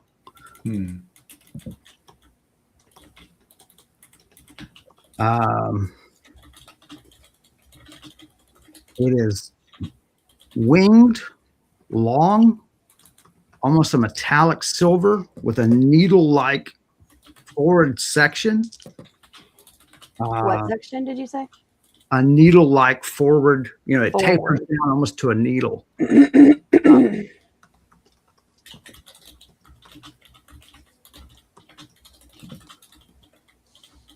It's hard to tell its speed as it's essentially, just headed in your direction, generally speaking, not like it's zeroing in on it.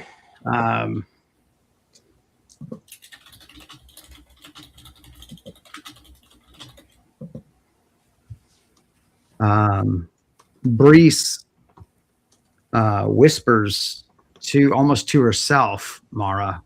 Brise whispers, that is no natural thing. And a shiver passes through her body.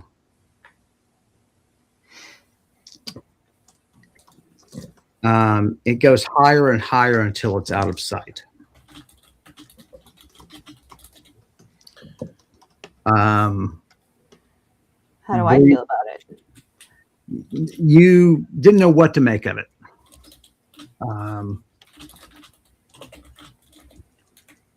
But Brise says very seriously to you, looking you like dead in the eye. He's like, she. We need to ask somebody about that when we have a chance. She watches the sky for a moment longer and pushes branches aside and cuts in. All right. You are now doing the fun thing of navigating, which typically you're terrible at. But here we go. Hopefully, Dima can help us out here. The demon? Is that what you said? The demon? Oh, Dima, her god. Oh, Mia, right. Oh, I haven't got her name wrong. AD apostrophe. I mean AD-MIA. Ah. Admia.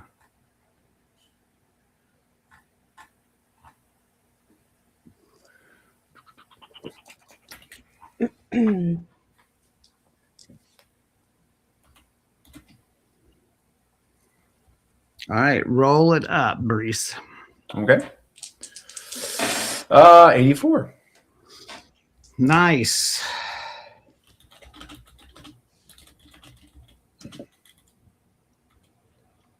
There is a general sense that you are going in the right direction. Everybody roll. 72. Is it open? Yes.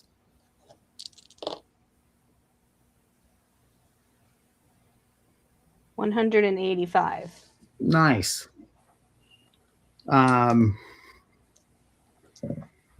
So you cross a section of a path basically that's been burned through the woods.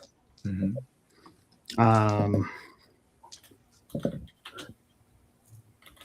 Like, does it look purposefully burned or like I mean, accident?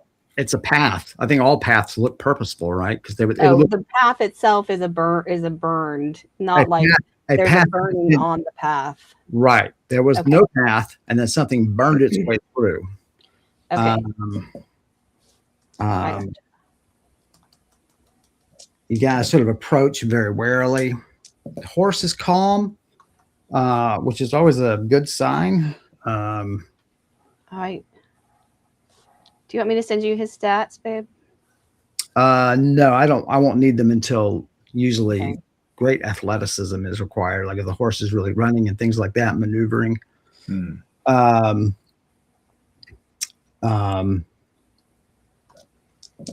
It's controlling direction. 26, which means that it's headed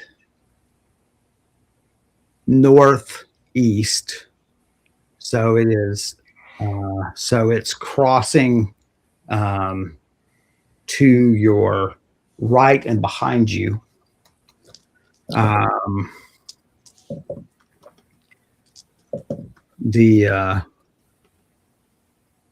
You guys, approach it very carefully. You take positions hidden, you calm the horse, and so it doesn't whicker or neigh. And Mara looks at the singed ends and she sniffs it, and she turns to you and says, I heard once that fire elementals give off a particular scent on the things they burn. This is that scent. What is the name of that creature? Fire elemental, which are not necessarily evil. They're generally territorial. You leave them alone, they'll leave you alone. But if you cross, whatever they've designated as their territory, they will defend it violently. But this one seems to have been ejected from his territory. I don't know. I'm surprised it didn't send the whole forest up in flames. The peak of, or I guess it's no longer the peak of summer, but still hot as it is. Yeah, patches. You can see that patches did burn and then burn out. But yeah. Also, sniff the spot she sniffed as well and give it a kind of trip. I can remember that smell. Oh yeah, you checked it now. It's almost pleasant. Smells burn. That's right. This is really weird. Burning. It's funny. Burning can smell very pleasant or like very pungent, like depending on what it is. It's kind of right. There's different aspects to it.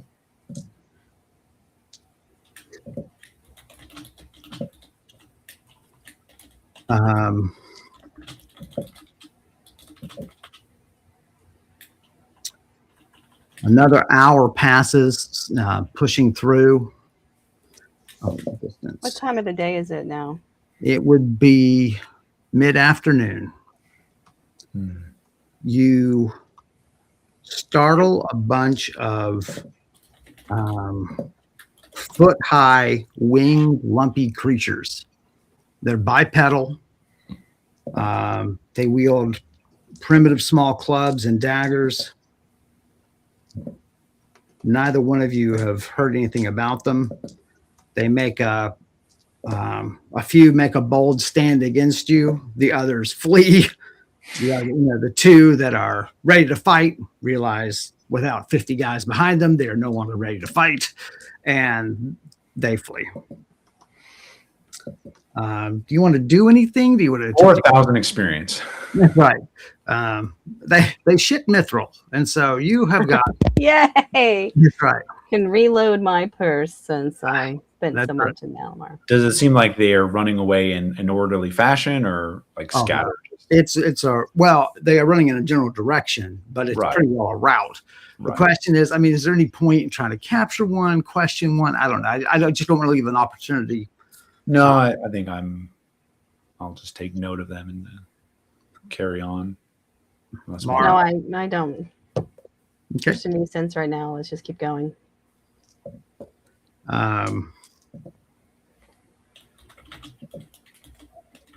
Things are definitely looking familiar. You come across a farm. You think you're now north of the lake.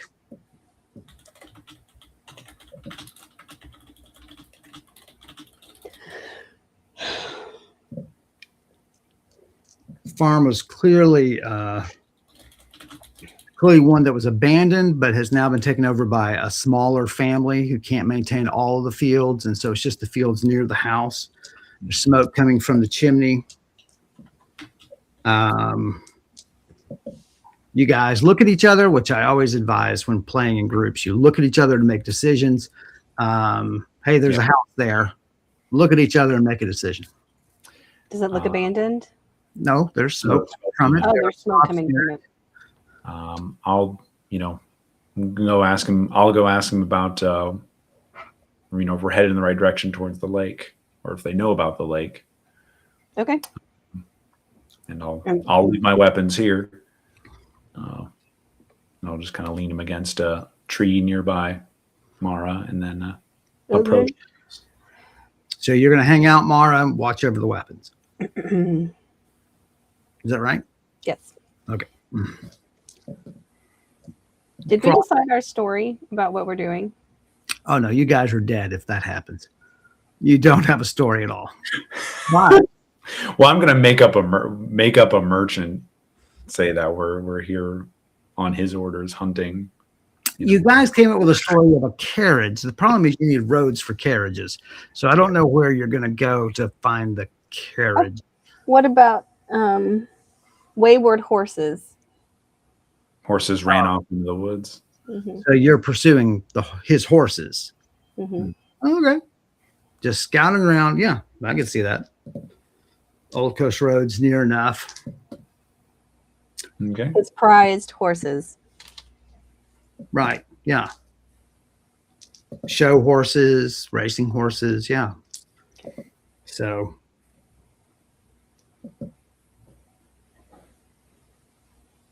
This may actually be a good place to stop.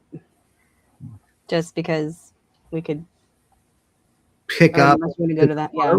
Oh, sure. Like me walking up to the house. Yeah. Yeah, it's a As shame. I'm yawning and.